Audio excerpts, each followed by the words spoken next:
புரிஞ்சுக்கிறதே கிடையாது. புரிஞ்சுக்கிறதே கிடையாது. அ நம்ம சொல்லுவோம்ல, நீங்க யாராவது யோசிச்சு பாருங்க. இப்ப இந்த இடம்னு வைங்களேன். இந்த இடம், இப்ப நம்ம இருக்க இடம் இருக்குல்ல, ஒரு 300 வருஷத்துக்கு முன்னாடி இந்த இடத்துல யார் இருந்தான்னு நமக்கு தெரியாது. இன்னும் 300 வருஷம் கழிச்சு இந்த இடத்துல யார் இருப்பான்னு தெரியாது. ஆனா இது நமக்கு நிரந்தரம்னு நெனைக்கிறோம். நமக்கு இது நிரந்தரம்னு நெனைக்கிறோம். நிரந்தரமே இல்லாத வாழ்க்கைக்கு தான் இவ்வளோ டென்ஷன், இவ்வளவு பிரஷரு. நான் கேட்கிறேன் சார், எவ்வளவு வேணா பணம் இருக்கட்டும். எத்தன கோடி வேணா இருக்கட்டும். மைக்கேல் ஜாக்சன் எடுத்துக்கோங்களேன். எப்பயுமே 120 டாக்டர் கூடயே இருந்திருக்காங்க. 120 டாக்டர் கூடயே இருந்திருக்காங்க. அவன்ட்ட இல்லாத பணமா? புகழா? ரொம்ப நாள் வாழ முடியல. ஆனா பாருங்க, அவன் இயற்கையை விட்டு மூஞ்சிய ஆப்பரேஷன் பண்ணி, அத ஆப்பரேஷன் பண்ணி, அது என்ன நிரந்தரமா ஆயிடுச்சா? இயற்கைய மாத்தவே முடியாது. ஏன் இத சொல்றேன்னா, இருக்கிற இருக்கிற வரைக்கும் அப்படின்னா, ஒவ்வொரு நேரத்தையும் மகிழ்ச்சியா அனுபவிக்கணும். இப்ப ஒரு நல்ல உணவு கிடைக்குதா? நான் உங்களுக்கு எல்லாத்துக்கும் சுகருக்கு மாத்த மருந்து சொல்றேன். சாப்பிடுற சாப்பாட ஆனந்தமா சாப்பிடுங்க. சாப்பிடுற சாப்பாட 2 இட்லியோ, 1 இட்லியோ ஆனந்தமா சாப்பிடுங்க. ரசிச்சு சாப்பிடுங்க.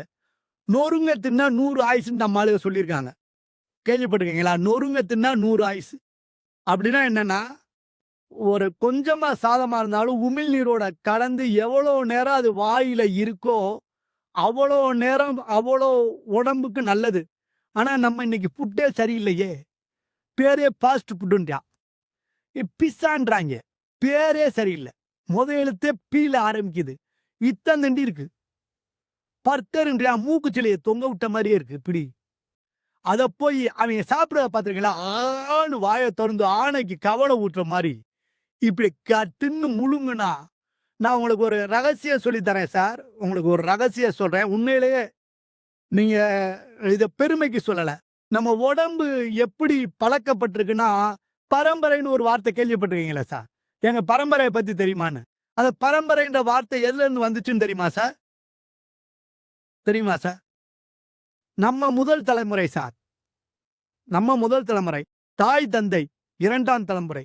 தாய், தந்தை, பாட்டன், பாட்டி, பூட்டன், பூட்டி, ஏ ஏட்டன், ஏட்டி, ஏ சேயோன், சேயாள். அவங்களுக்கு முன்னாடி இருக்கவங்க தான் பரன்பரை. நம்ம முன்னோர்களோட பேரு தான் பரன்பரை. நம்ம 7 தலைமுறைக்கு முன்னாடி வாழ்ந்திருப்பாங்கல்ல, அவங்க பேரு தான் பரன்பரை. ஏன் இந்த பரன்பரைய சொல்றேன் அப்படின்னா, அவங்க சாப்பிட்டு பழகியிருப்பாங்கல்ல உணவு.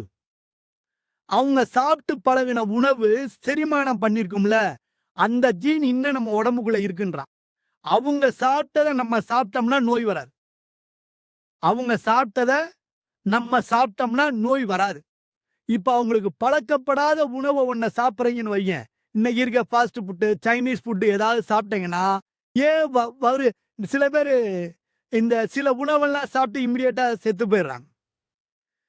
பர்கர் சாப்பிட என்னமோ சொல்றாங்க. அ பானிபூரி சாப்பிட. ஏன்னா நம்ம முன்னோர்களுக்கு பழக்கம் இல்ல.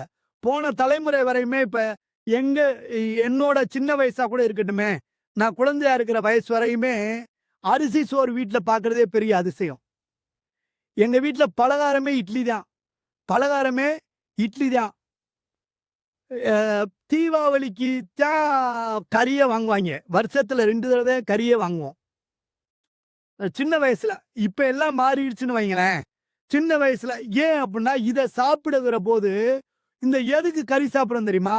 இந்த கொழுப்பு வந்து நம்ம உடம்புல இருந்துச்சுன்னா, எந்த அளவுக்கு உழைக்கிறோமோ, அந்த அளவுக்கு கரைஞ்சிரும் கொழுப்பு.